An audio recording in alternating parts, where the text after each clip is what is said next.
Summer is supposed to be a time for sunshine, vacations and laughter, but for some, it became the season of screams, shadows and silent disappearances. Tonight, you'll hear 3 terrifying real-life stories that took place under the summer sun, where fun turned into fear and warmth into something truly chilling. Let's begin. Story 1. The Lake House. Runtime, approximately 4.5 to 5 minutes. Every summer, a group of friends from college would rent a cabin somewhere quiet, away from the city noise.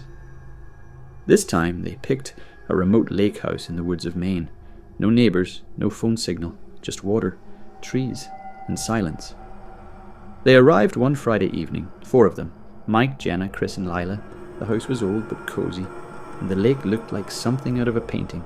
The owner, a wrinkled old man with a bent spine and sunken eyes, handed them the key and said just one thing: don't swim after sunset, not past the dock. They laughed it off. The first day was perfect. Fishing, canoeing, jumping off the dock. That night, they had a campfire and roasted marshmallows. Joking about the old man's warning, Chris, always the thrill seeker, decided to take a swim in the dark just to prove it was nonsense. He never came back. At first they thought it was a joke. Mike even laughed and dove in after him, but he found nothing. No bubbles, no thrashing, just still, black water. The next morning the sheriff came, searched the lake, but found nothing. They said maybe he drowned, maybe he ran, but they knew Chris would never do that. The next night, it got worse. Jenna woke up to wet footprints leading from the dock, all the way inside the cabin, across the floor, and ending right at Lila's bed. But Lila was gone. No screams, no signs of struggle. Mike checked their GoPro footage and froze. The last recording showed Lila walking outside in her sleep, and a pale human-like shape rising out of the lake, pulling her silently under. Webbed hands, no eyes. They left that morning. When they returned later with police, the dock was gone. The house, still there but boarded up. Abandoned for years. No record of it being rented. The man who gave them the key, no one in town had seen him in over a decade. And every year since, someone goes missing from that lake. Story 2. The Campsite Whispers. The Johnson family decided to disconnect for a week. No phones, no tech, just nature. A forest campground 2 hours from town sounded perfect.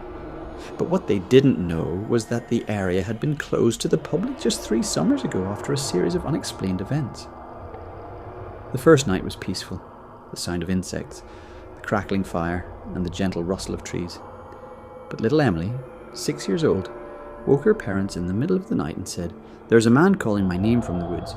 He says he wants to show me a treehouse." They assumed it was a dream.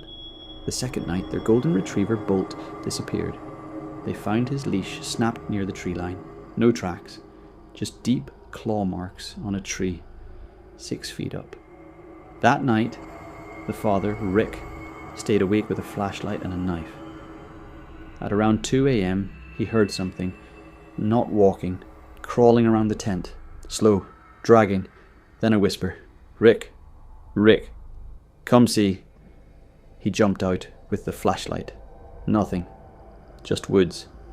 The third night, their teenage son, Jake, vanished. He'd gone to the nearby stream and never returned.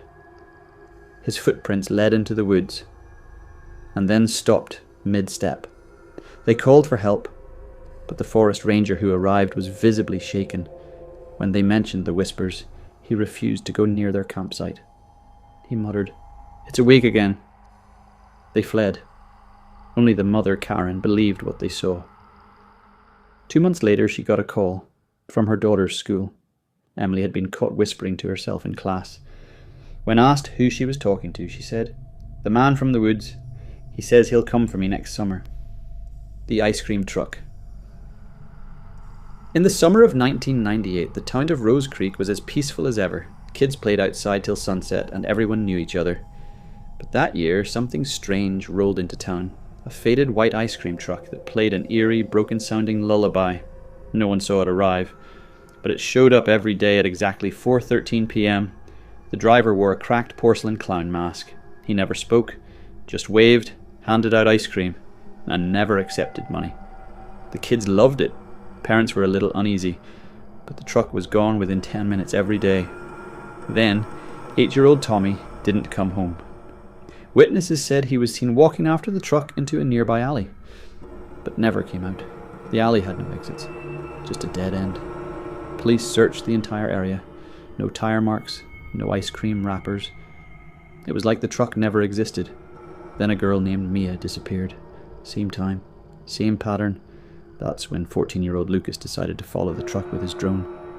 He stayed far behind, watching the screen. The truck drove into the forest on the town's edge and disappeared mid-frame. No smoke, no noise, just gone. Terrified, Lucas told his dad, who worked for the local paper. The police reopened the case. That's when they found something chilling. Old case files from the 1970s in another town. Same truck, same music, same driver description. 5 kids went missing. The truck was eventually caught and burned. Yet here it was again. And now, every few years, in a different town, a new summer, a new route, a new set of missing posters. And the same broken lullaby. Sometimes summer brings out more than just heat and laughter. Sometimes it stirs up things that are better left buried, in lakes, in forests, or behind a clown's mask. So next time you're outside and feel something watching you, or hear a sound that doesn't belong, run, before you become the next summer story someone tells in the dark.